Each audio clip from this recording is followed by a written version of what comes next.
Good morning tropa and welcome to Buntot Palos Falls dito sa bayan ng Pangil, Laguna. Tara! After 2 hours na trekking mga tropa, sa wakas narating na rin natin ang Buntot Palos Falls dito sa bayan ng Pangil, Laguna.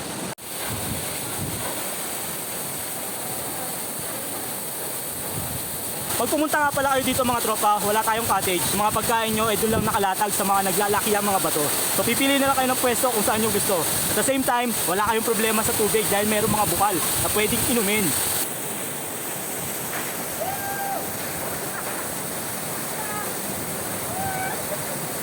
Don't expect lang mga tropa na sobrang linis ng tubig.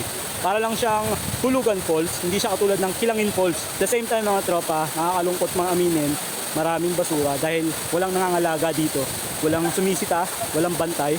So pwedeng gawin ng mga pumupunta dito, mapadayo man o mga taga rito yung naliligo. So lagi ko sinasabi sa tour guide, bakit ganito? Sayang, ang ganda pa naman ng lugar nyo pero parang napapabayaan.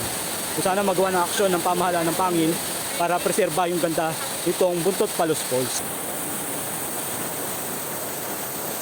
Pero don't get me wrong mga tropa, ang lugar, ang falls, napakaganda. Ang nagpapasira lang ay yung mga turista na pumupunta dito at nagiiwan ng kanilang mga kalat.